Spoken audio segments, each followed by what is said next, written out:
In early 1968, United States Marines fought the North Vietnamese Army in one of the most bitterly contested battles of the Vietnam War.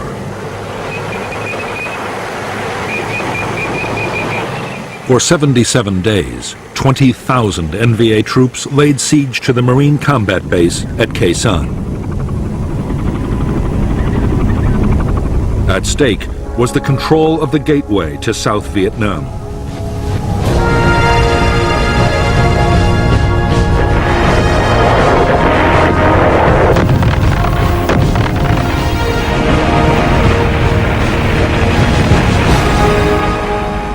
The siege of Khe Sanh was the longest single battle of the Vietnam War.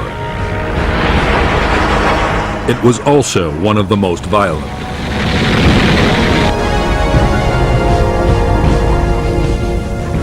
There were savage artillery duels, mass infantry assaults, and fierce hand-to-hand combat.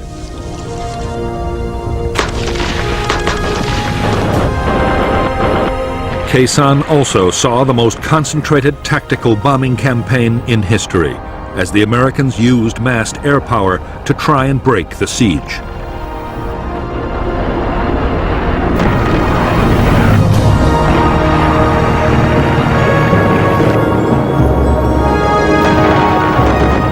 The North Vietnamese meant their attack on Khe Sanh to deliver an historic victory that would destroy the will of the United States to carry on the war. In fact, in spite of immense sacrifice, the North Vietnamese army would fail.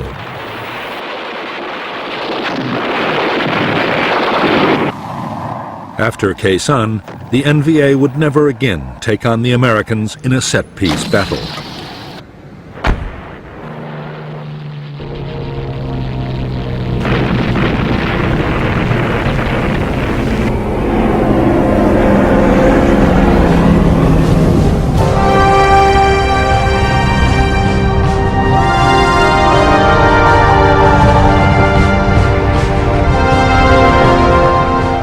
In March 1965, 3,500 U.S. Marines had been the first American combat troops sent to South Vietnam.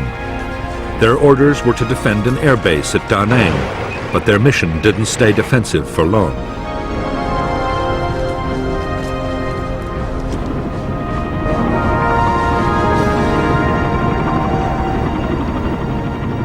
In spite of years of U.S. backing, South Vietnam was close to losing its war against communist Viet Cong guerrillas.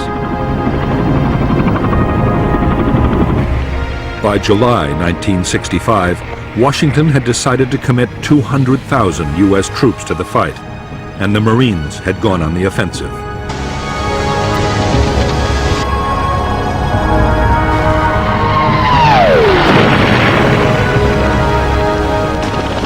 American commanders saw their role as taking on the Viet Cong's big units, the battalions and regiments.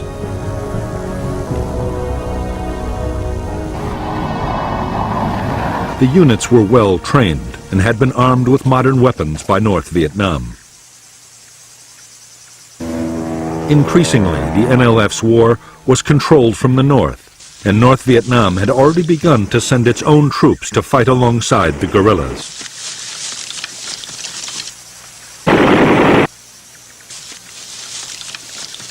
The first big battle between the Americans and the Viet Cong was in August 1965. In Operation Starlight, the Marines smashed a Viet Cong regiment. In November, in the Ia Drang Valley, the 1st Air Cavalry Division battled nearly 6,000 North Vietnamese Army troops. According to General Westmoreland, the Americans killed more than 1,200 in a storm of heavy fire.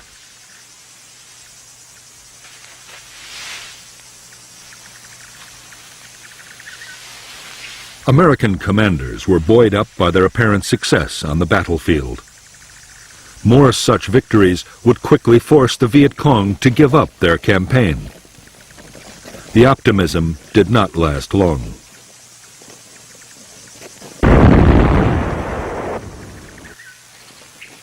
By the close of 1965, the Americans were finding it impossible to make the Viet Cong fight pitched battles.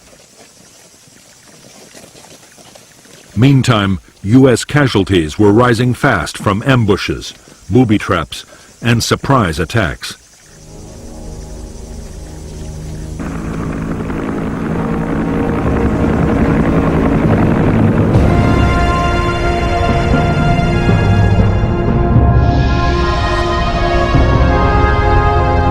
By the start of 1966, Military Assistance Command, known as MACV, the main American headquarters in South Vietnam, deployed 184,000 U.S. troops.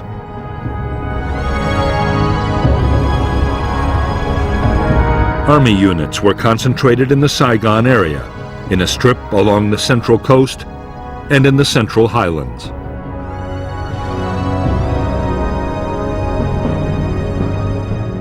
The Marines of the 3rd Marine Amphibious Force were further north, in the area known as I Corps. I Corps bordered the demilitarized zone separating North and South Vietnam.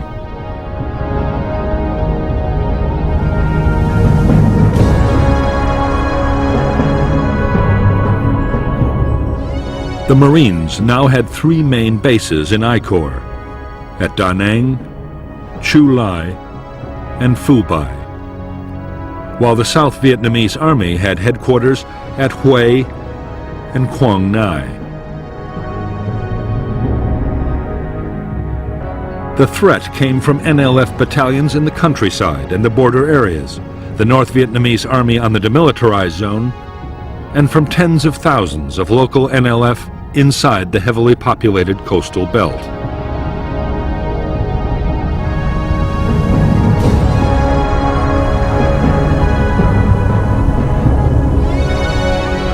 To the NLF, the coastal villages were a priceless asset. They produced vast quantities of rice which could feed the big guerrilla units in the remote interior.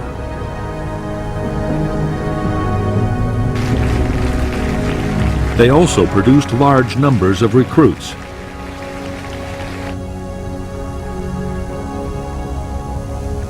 Over the years, the NLF had gained control of thousands of villages. They had created their own local administration and village guerrilla forces.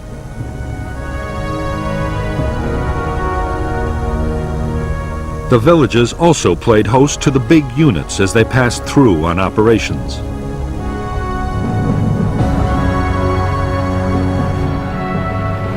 All the areas in which the American Marines had built their bases were surrounded by NLF-controlled villages. Marine sweeps through the settlements rarely managed to find them.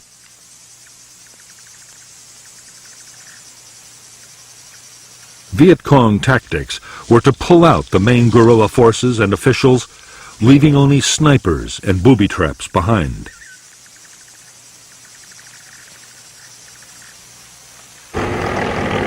After the Marines had moved on, the fighters would quickly return. For the Americans, it was deeply frustrating.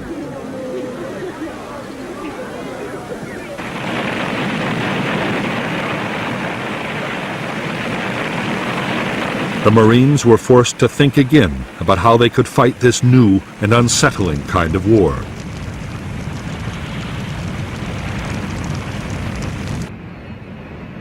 The answer the Marines came up with was a pacification program. The idea was to fight the NLF for control of the villages and to do it around the clock.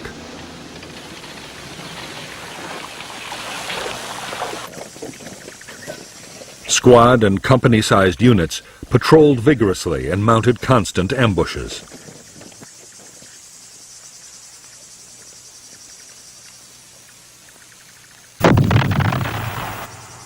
The rice harvest was protected to keep it out of Viet Cong hands.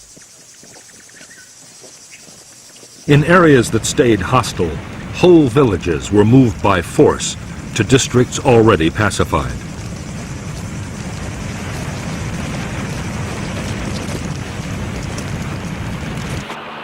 The Marines' aggressive military tactics were combined with persuasion. In civic action projects, widely known as the Hearts and Minds program, villagers were given medical aid and help with economic development. The Marines claimed the policy was highly successful and helped bring more than 1 million people under government control. However, in reality, it was just an illusion, and the NLF still managed to infiltrate these areas, which continued to abound with sympathizers.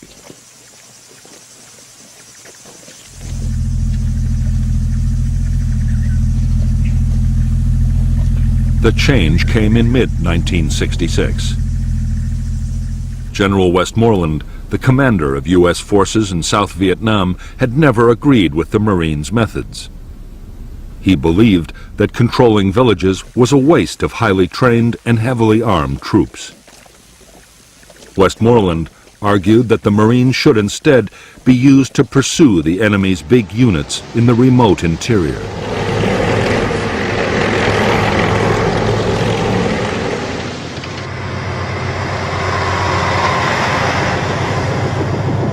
In fact, events would soon force the Marines to reduce their whole pacification effort. Civil unrest erupted between South Vietnamese factions right across the country.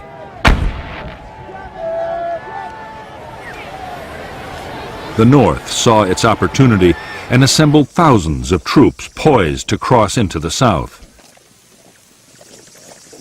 It was a threat the Marines could not ignore.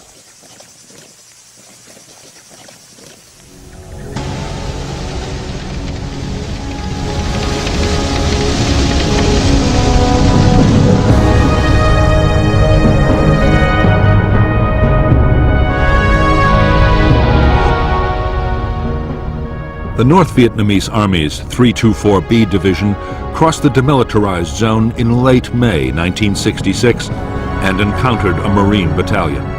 The NVA held their ground, and the largest battle of the war to date broke out near Dong Ha. General Walt moved most of the 3rd Marine Division north, 5,000 men in 5 battalions.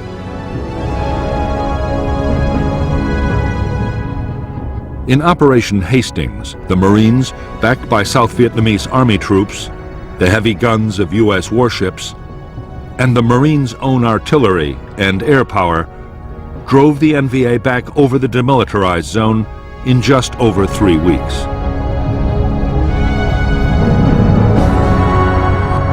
Because the Marines were forbidden to cross the demilitarized zone into North Vietnam, the 324B Division, along with elements of 2 more divisions, were able to regroup and return to the south almost at once. The Marines were forced to mount Operation Prairie, which tied up 11 battalions, nearly 10,000 troops, for a full 10 months.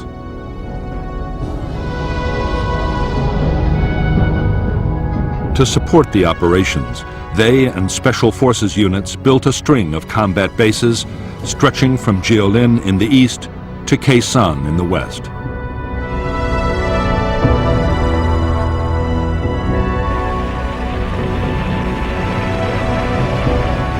Casualties on both sides were heavy in Operations Hastings and Prairie. Although over 300 Americans were dead and nearly 1,500 wounded, it was a victory for the Americans.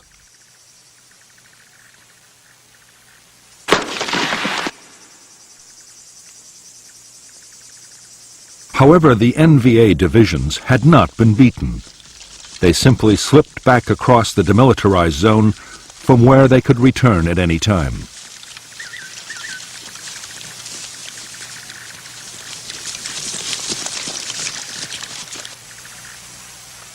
The Marines now had little choice but to keep strong forces in the area. As the Americans had expected, in the first months of 1967, North Vietnamese Army units once more began infiltrating into the south.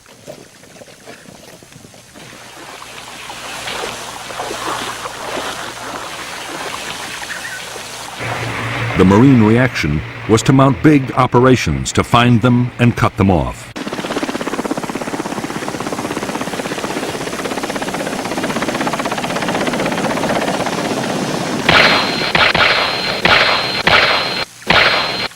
Both sides were determined to control the hilltops dominating the valley trails. The bloodiest battles of all were those fought for the hills surrounding the Marine combat base at Khe Sanh. These were 881 North and South and Hill 861, thus named for their height in feet.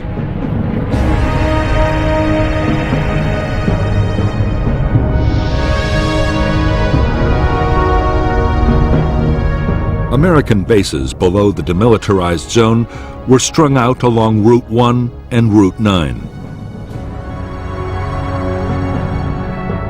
The command center was Dong Ha, while Camp Carroll and the Rock Pile were artillery bases with long-range heavy guns.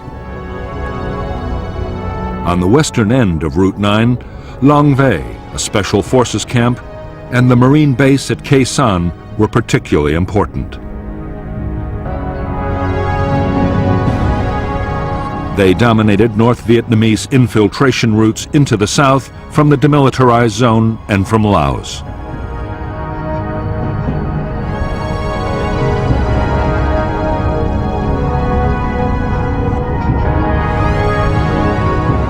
Khe Sanh Combat Base sat astride the valley of the Rao Quan River, with Dong Tri Mountain to the north and a series of smaller, numbered hills to the northwest.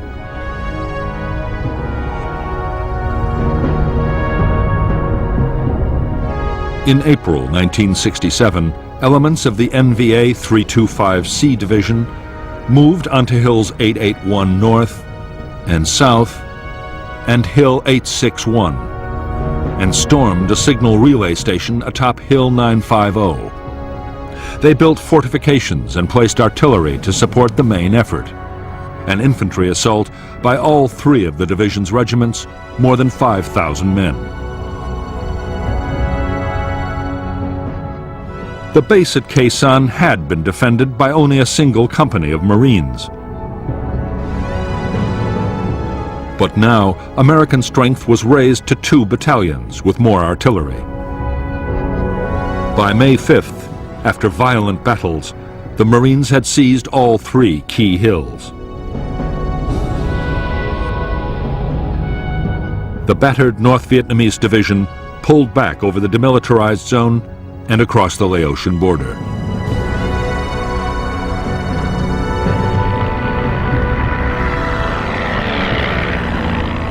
After the hill fights at Khe Sanh, the war on the demilitarized zone shifted to the eastern sector. North Vietnamese artillery, hidden inside the zone, hammered Marine bases, causing heavy casualties. 30,000 NVA troops tried to infiltrate past the American outposts.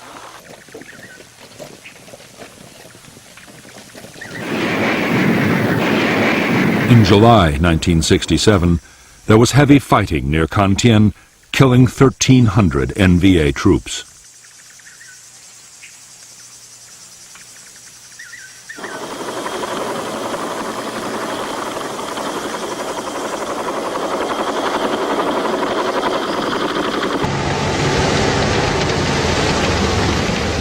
During the last months of 1967, the Marines launched one operation after another to try and intercept infiltrating NVA forces. It was no easy task. The terrain was rough. There were never enough helicopters, and poor weather often shut down air operations. Meanwhile, powerful NVA units were once again massing in the hills and forests around the Khe Sanh combat base.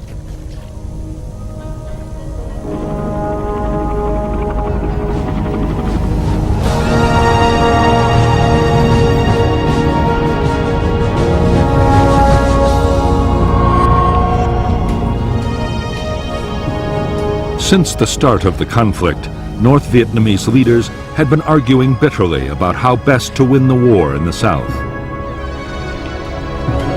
The president, Ho Chi Minh, was by now aging and in poor health, but he still had enormous influence.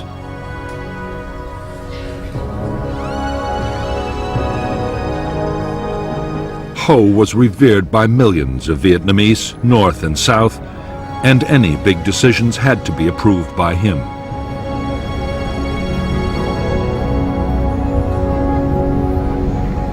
For the last 2 years, Ho had supported a cautious approach to fighting the war.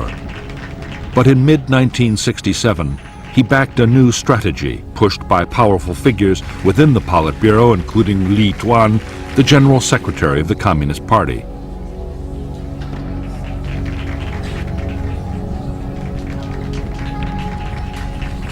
The plan was to mount an all-out offensive against the cities and towns of the South.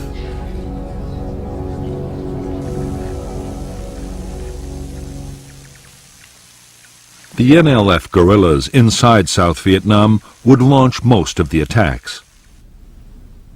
But General Giap, North Vietnam's defense minister, planned to add a distinctive touch of his own. He meant to pit North Vietnamese army troops directly against the Americans at Khe Sanh in a major set-piece battle.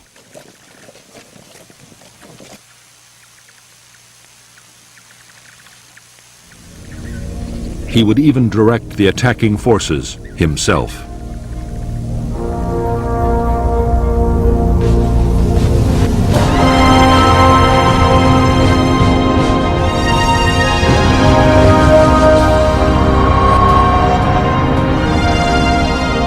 Throughout 1967, the U.S. President Lyndon Johnson had been under pressure from his military advisors to intensify the war in Vietnam.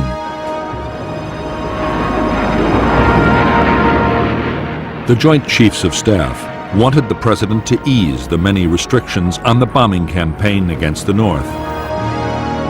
They also wanted ground attacks against enemy sanctuaries in Laos and Cambodia, perhaps even into North Vietnam itself.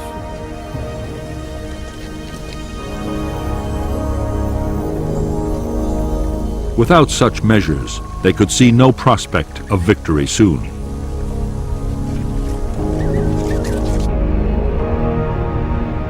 President Johnson's fear was that expanding the ground campaign might draw China or the Soviet Union into the war. He also faced problems at home. The anti-war movement was already growing, and a wider conflict might turn the American people completely against the whole effort.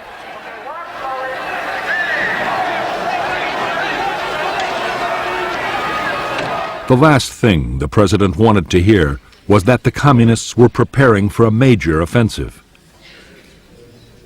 But General Westmoreland, the commander of U.S. forces in Vietnam, was warning that a large-scale attack might be on the way. Westmoreland believed that the North Vietnamese army was preparing a big push into the south, and that its first target might be the Marine combat base at Khe Sanh.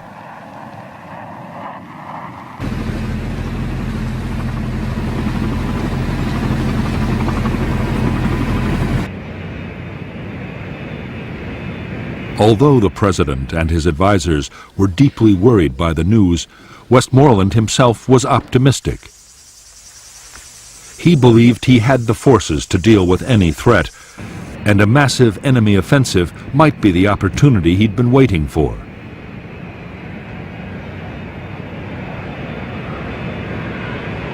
If the North Vietnamese army came out into the open to fight pitched battles, there was a real chance of a decisive American victory.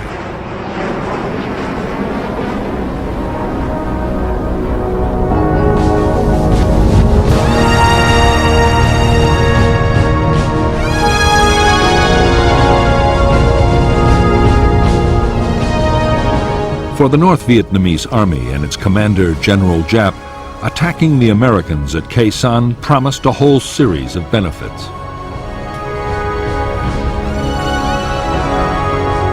The buildup would draw American attention away from the southern cities, the main targets of the Tet Offensive.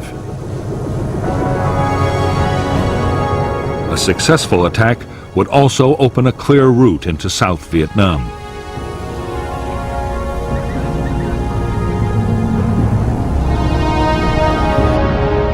A victory at Khe Sanh might also bring another, even more valuable prize: The U.S. Marines defending the base were an elite force, and crushing them might damage American morale beyond repair. In 1954, 13 years previously, General Giap had inflicted just such a defeat on French colonial forces at Dien Bien Phu.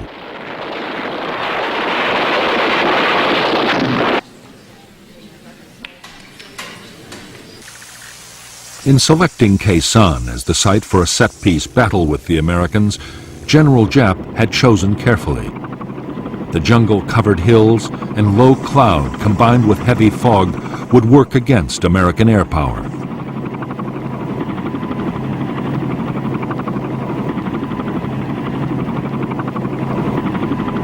And while his own troops were close to supplies and reinforcements, the Americans could be cut off from any outside help.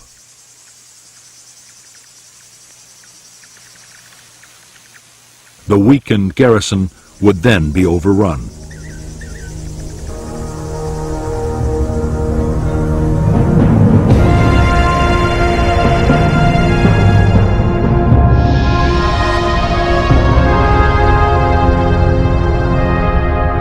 From March 1967, the Americans had succeeded in sending heavily armed convoys down Route 9 to Khe Sanh.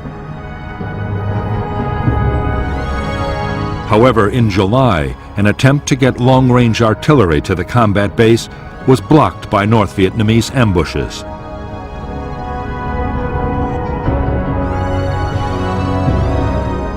Soon, the NVA had closed the road completely, and the first phase of the campaign against Khe Sanh was completed.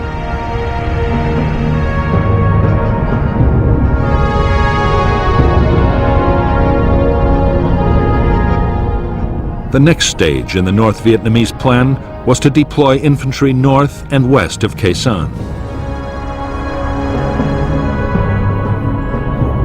The units to the north would capture the hills overlooking the base and place artillery to bombard the Americans and destroy their airfield.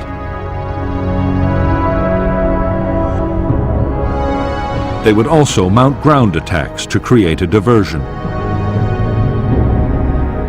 The western units would capture Long Vei Special Forces Camp and Khe Sanh Village, and then mount a massive assault to take the Marine combat base from the south.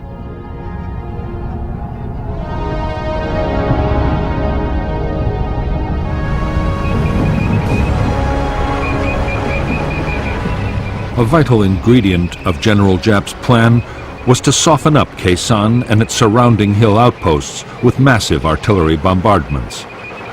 It was vital to prevent American aircraft from finding and destroying the guns, mortars, and rocket batteries before the attack.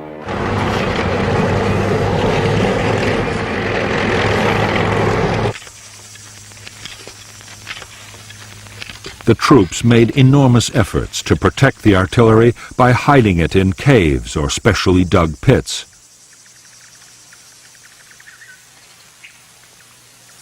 They sighted huge numbers of anti-aircraft guns to drive away inquisitive reconnaissance planes, while everything was hidden by elaborate camouflage.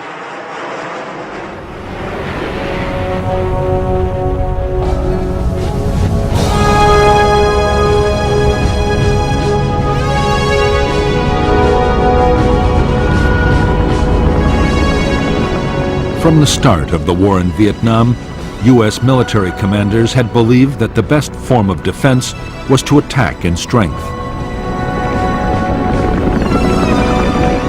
When reconnaissance detected a large enemy force, U.S. troops would be helicoptered in to surround and destroy it. Although they often flew straight into an ambush, in the main the strategy worked.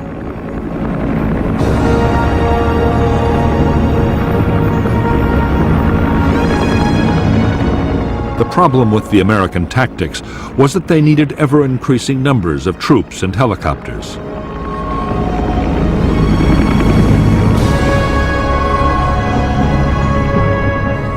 In Washington, Robert McNamara, the Secretary of Defense, worried that the constant demand for more men would eventually destroy public support for the war.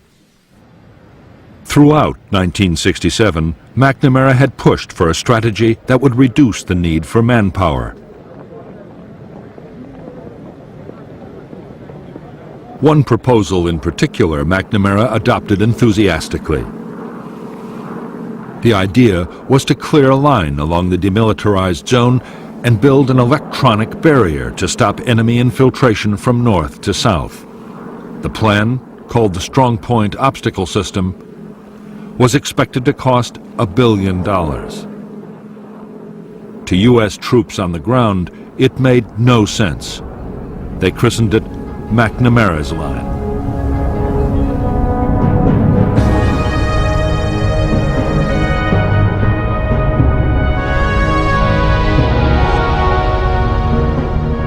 Because the eastern part of the demilitarized zone was flat ground, the area was given the first priority for defense. The plan was for 9 strong points, including Con-Tien and Jiaolin, linked by fencing, minefields, and electronic detectors. West to Quezon, U.S. bases would act as anchors for short strips of line, blocking all the likely approaches. Artillery would cover the whole area.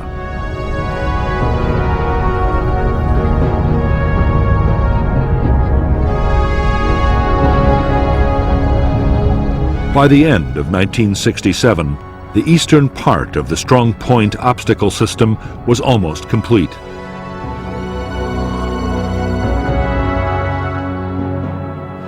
American planners hoped the new defense would at least channel the North Vietnamese into the more difficult hilly terrain guarded by the rock pile and Quezon. In the future, when those bases too were part of the system, military commanders saw them playing a particularly important role. If full-scale ground operations were ever launched into Laos, the barrier would protect the Americans from flank attacks.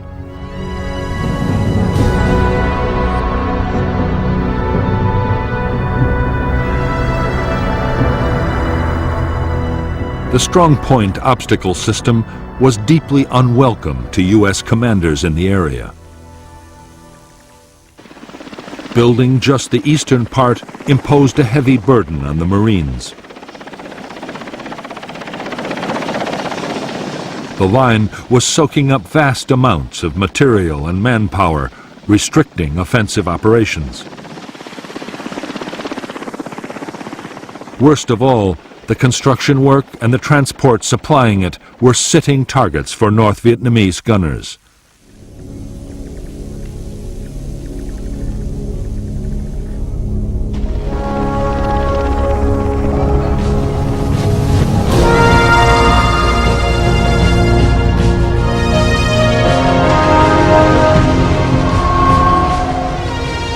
Altogether, the North Vietnamese Army numbered just under 470,000 troops in 12 divisions and 100 independent regiments.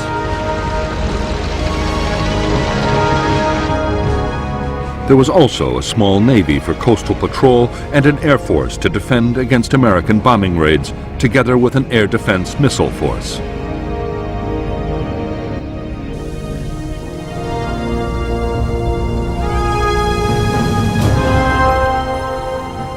China had also committed 50,000 advisors and engineers to repair damage done by American bombing and so free North Vietnamese troops for combat operations.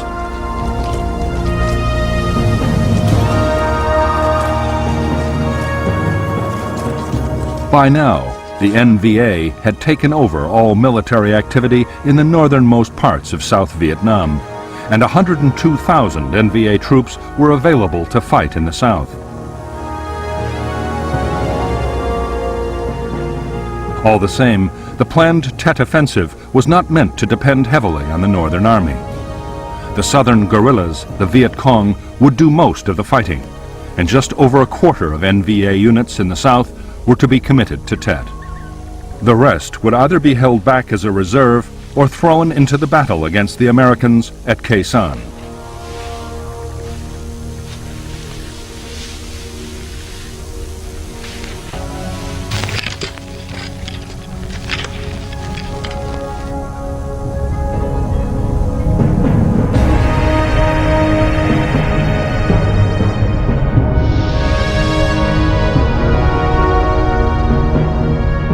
By the start of 1968, the North Vietnamese Army had more than 40,000 men positioned near the border with South Vietnam.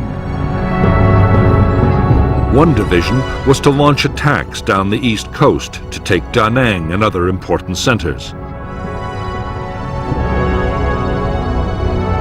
4 divisions and 2 regiments were massed for the assault on Khe Sanh and for follow-up operations to seize the northern provinces.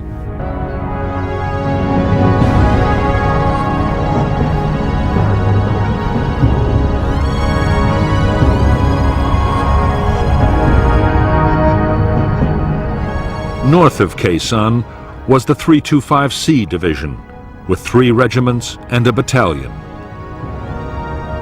The elite 304th Division was south of the base.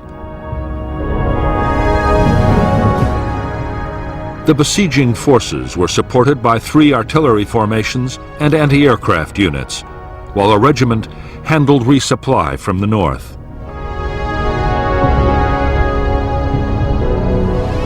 Further east, another division was placed to threaten the American artillery base at the rock pile, to keep Route 9 cut, and to act as reinforcements.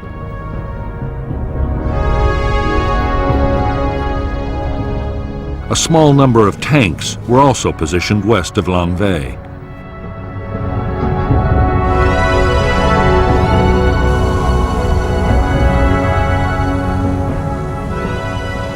If the battle for Khe Sanh was to end in victory, General Giap and his planners knew that an uninterrupted flow of supplies would be the key. The experience in 1954 of fighting the French at Dien Bien Phu had taught him the value of ensuring continuous supply long before the final storming of the enemy base. He was determined to repeat his achievement at Khe Sanh.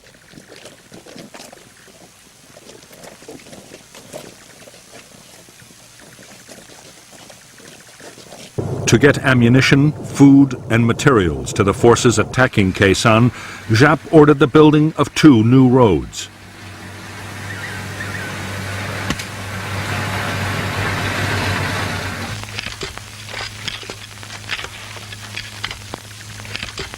They were soon detected by the Americans, who named them the Santa Fe Trail. U.S. fighter bombers made furious attacks, but the roads were impossible to destroy or even damage seriously.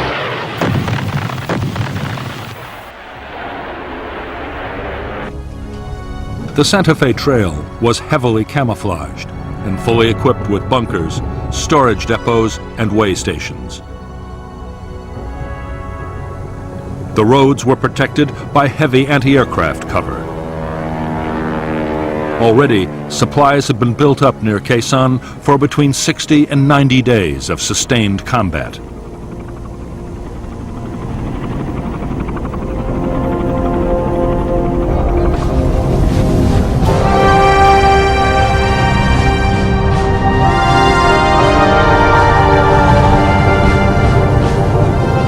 For more than a decade, the North Vietnamese Army had been getting military equipment from China and the Soviet Union.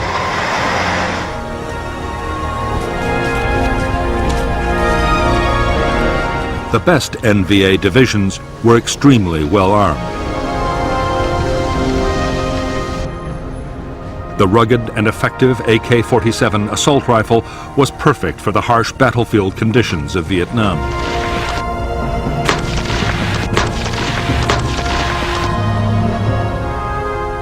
Infantry units had large numbers of machine guns and RPG-7 anti-tank grenade launchers.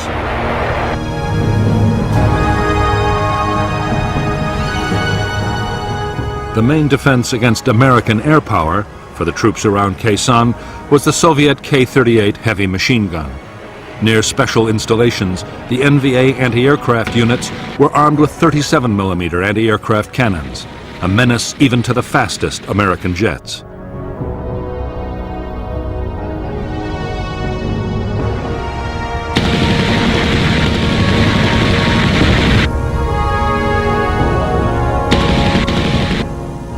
The heavy artillery which NVA gunners would use to try and overwhelm the defenses of the Khe Sanh base was also Soviet and Chinese. The 130mm field gun had a range of 19 miles, further than any comparable American gun. U.S. troops rated it the best all-round artillery piece on the Vietnam battlefield.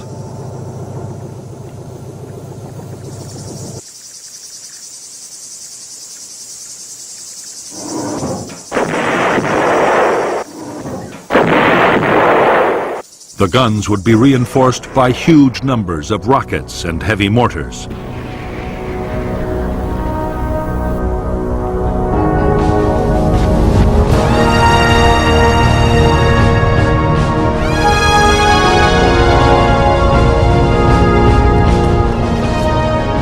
The troops of the North Vietnamese Army were recognized even by their American enemies as first-class soldiers. They were extremely well-trained and disciplined.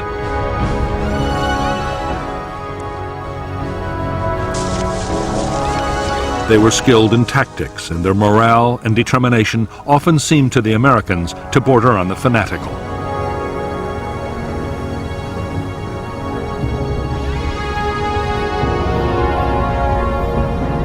In fact, during 1967, as losses soared, North Vietnamese Army morale had slumped badly.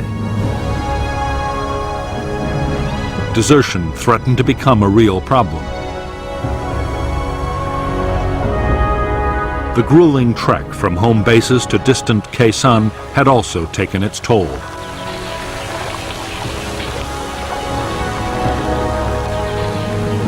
American bombing was a constant danger, and diseases, particularly malaria, were rife. Most of the NVA soldiers who were massing to attack Khe Sanh were from the coastal lowlands of North Vietnam and found life a misery in the sodden, insect-infested jungles, as did their enemy.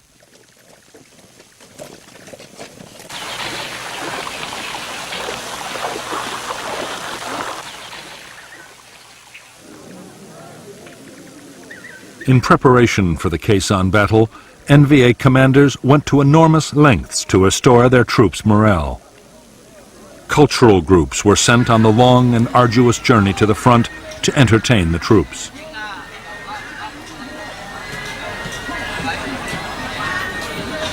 The message was simple and was reinforced at every opportunity by political officers.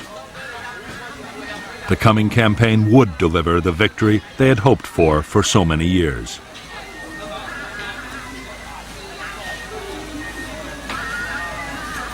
The propaganda effort worked well. In the final weeks before the offensive, desertions from the North Vietnamese Army fell dramatically.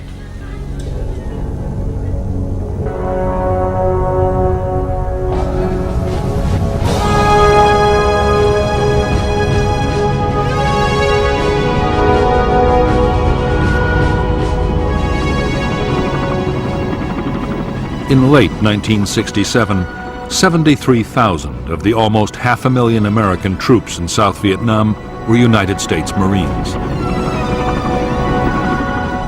They were under the command of the U.S. Navy Pacific Fleet Headquarters in Honolulu, but operational control was with General Westmoreland's Military Assistance Command in Saigon.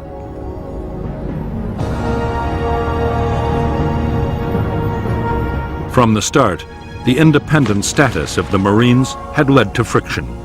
Often they were accused by the Army and the Air Force of fighting their own private war.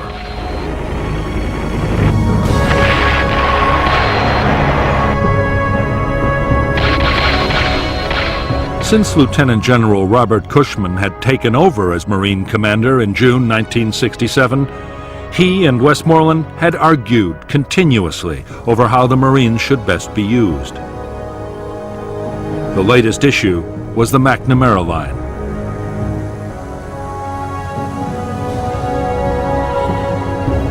The idea was strongly opposed by the Marines, but Westmoreland had become a strong supporter.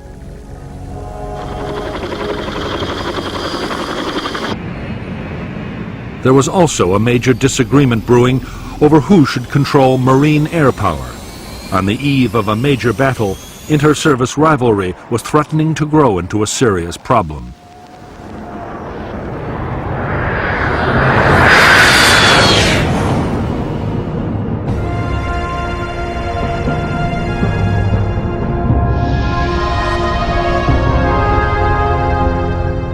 All American units in I Corps were commanded by the 3rd Marine Amphibious Force with its headquarters at Da Nang. The force controlled the 1st and 3rd Marine Divisions and elements of the 5th, along with the 23rd Army Division, 2 Army brigades, and a squadron of armored cavalry. The South Vietnamese Army deployed 2 divisions and an infantry regiment in I Corps, and there was also a brigade of Korean Marines.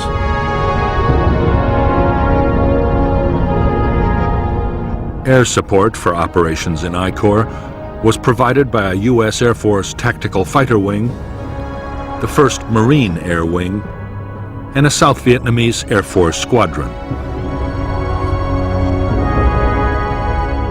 U.S. Navy aircraft were stationed on the carriers of Task Force 77, while 3 wings of B-52 bombers were also on call from Thailand and Guam in the Pacific Ocean. Air supply was carried out by Marine and Air Force transport and helicopter squadrons.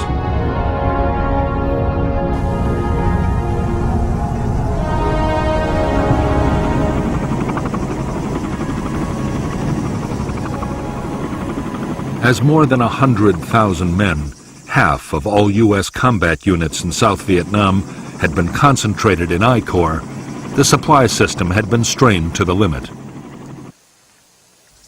On the DMZ alone, ammunition consumption was running at 25,000 artillery shells a month. The Marine supply lines stretched from the United States to Okinawa in the Pacific and on into Vietnam.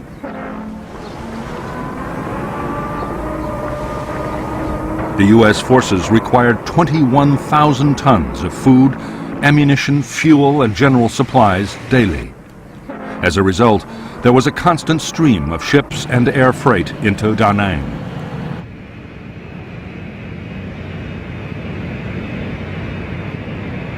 Getting the supplies to where they were needed was a massive job. Vietnam was the first war to see computers used to control supplies. The requisitioning system handled over 80,000 different items, from boots for the men to spares for helicopters.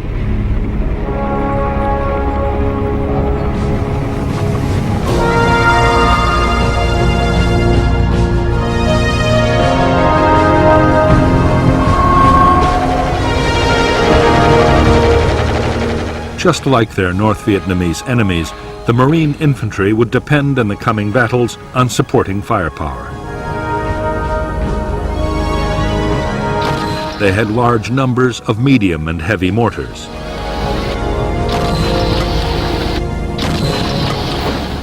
The Marines would also make good use of 106mm recoilless rifles. The M40 had been designed as an anti-tank weapon, but it was also highly effective against bunkers and trenches.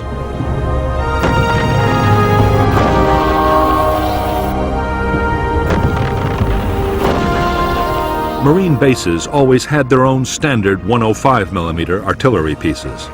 The guns had a range of 7 miles. Some bases, including Khe Sanh, also had powerful 155mm howitzers. They could lob a heavy shell over 9 miles at a rate of 4 rounds a minute. The base could also call in supporting fire from the Army's huge 175mm self-propelled guns. These weapons could fire a 170-pound shell 23 miles, just enough to reach the Khe Sanh area from the rock pile or Camp Carroll.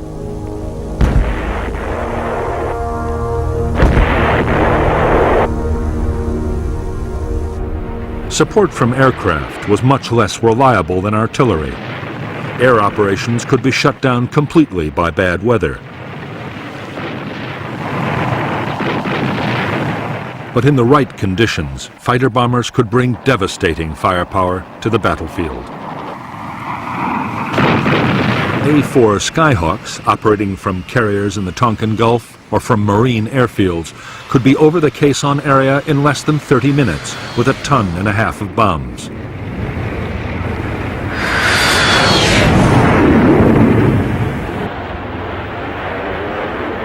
Navy, Marine, and Air Force Phantoms were also on call. Although designed as an interceptor, the F-4 was a powerful bomber. It could carry 18 750-pound bombs or 11 canisters of the devastating flammable gel, napalm.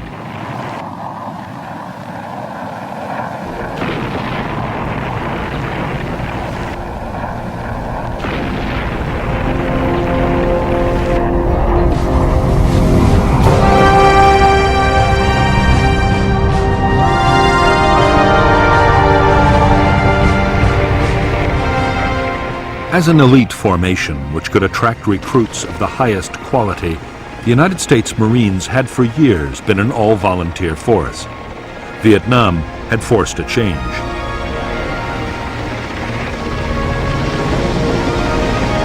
Restricting tours of duty to 13 months and the steady accumulation of casualties meant the Marine Corps had to take in draftees. Around 20,000 men had been drafted in by the end of 1967.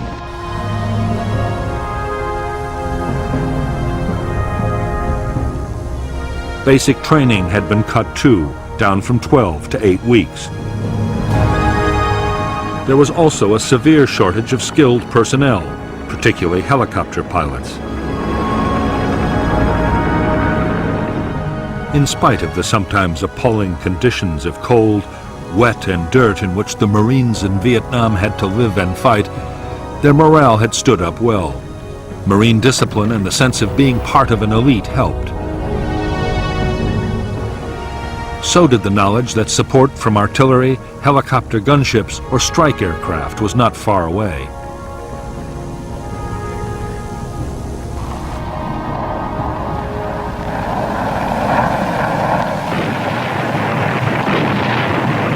But nothing helped the morale of the men as much as the superb medical evacuation and treatment system. After emergency treatment by a medic on the spot, a wounded man could expect to be picked up by medevac helicopter in less than half an hour.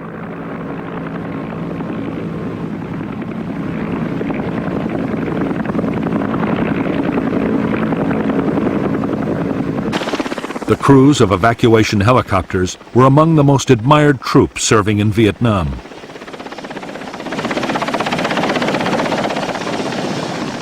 The pilots would go to extraordinary lengths to get wounded men away, even under heavy fire.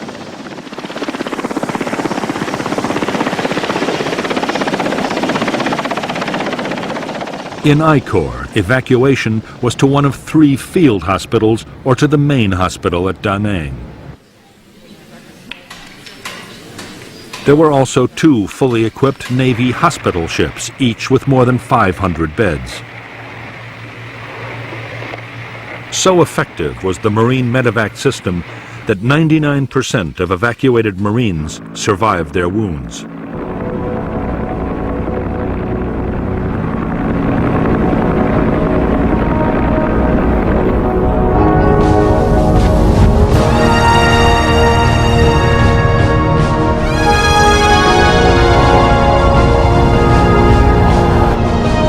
As evidence had mounted that the North Vietnamese were going to attack Khe Sanh, the Americans took a quick decision to reinforce the base.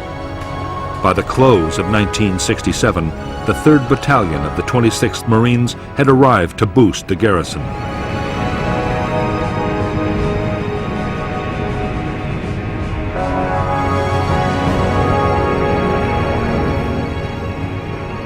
New bunkers, quarters, and perimeter defenses had to be built fast. Building materials that were meant for the McNamara line were quickly diverted to Khe Sanh. Only days after the new Marine unit had arrived at Khe Sanh, it launched a major search and destroy operation towards the border with Laos. The Marines discovered North Vietnamese weapons caches and fresh trails. but not a single enemy soldier opened fire. Unknown to the Americans, the 30,000 NVA troops all around were under strict orders to avoid all contact.